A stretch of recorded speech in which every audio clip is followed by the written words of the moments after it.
Assalamualaikum warahmatullahi wabarakatuh. Saya Abdul Muhaimin bin Abdul Aziz. Baik, untuk strategi saya dalam menterjemah berita adalah pada awalnya saya dapat artikel, saya baca semua berita tersebut sebanyak 3 kali. Dan saya dapati ada banyak perkataan yang saya tidak faham. Dan perlu diketahui untuk menterjemah berita ini, kita sendiri perlu memahami berita tersebut. Barulah dapat menjelaskan dengan bahasa sasaran untuk pembaca sasaran kita. Pada awalnya, saya menggunakan reverso translate untuk menterjemahkan dari bahasa Arab ke bahasa Inggeris. Dan seterusnya, saya gunakan Google Translate untuk terjemahkan dari bahasa Inggeris ke bahasa Melayu. Dan saya dapati bahawa Google Translate dia menggunakan terjemahan literal ataupun harfiah. Dan ia agak susah untuk memahamkan pembaca sasaran kerana dia menterjemah per kata. Saya gunakan kaedah transposisi dan modulasi untuk membetulkan terjemahan dari bahasa Melayu saya, kerana kalau guna kaedah ini, ia tidak akan mengubah maksud asal berita yang hendak disampaikan oleh pembaca sasaran, dan agak senang untuk pembaca sasaran memahaminya. Baik, setelah selesai menterjemah, saya baca balik hasil terjemahan saya, dan masalah yang saya hadapi ketika menterjemah adalah tidak mengetahui beberapa patah perkataan. Dan untuk solusinya, saya gunakan Google Translate pada awalnya. Saya gunakan Google Translate untuk mencarinya, dan saya tak jumpa. Lepas tu saya mencarinya dengan menggunakan kamus.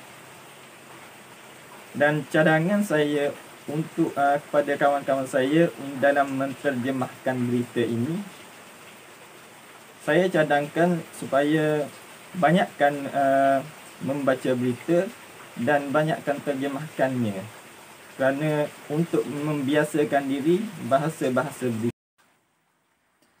Dan inilah hasil terjemahan saya yang saya buat. Saya menggunakan strategi dinamik untuk memudahkan pembaca sasaran memahaminya. Yang nak saya fokuskan pada perenggan ketiga. Pada perenggan ketiga, saya menggunakan kaedah transposisi dengan menukar kenyataan CEO Bursa Saham berada di atas, dan ia tidak akan mengubah maksud sebenar dan tujuan menjelaskan kepada pembaca sasaran. Seperti yang kita boleh lihat dalam teks sumber, dia mendahulukan CEO Bursa Saham, iaitu Muhammad Omar Swift. Tapi saya menukarkannya menjadi yang terakhir. Contohnya, pada ayat pasaran saham telah mencapai prestasi kewangan yang luar biasa dalam 9 bulan tahun ini, dalam keadaan yang belum pernah terjadi sebelumnya, dengan jumlah cukai dan saham minoriti tertinggi sejak dimasukkan pada tahun 2005, kata Muhammad Omar Swift, CEO Bursa Saham, di satu kenyataan semalam Selasa.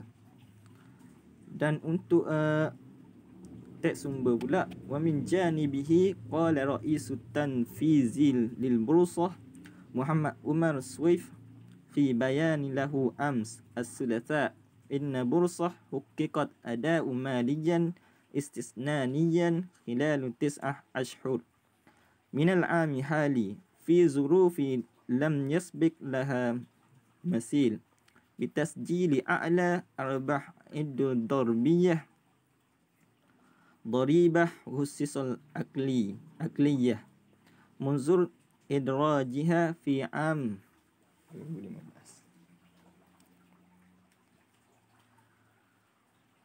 Dan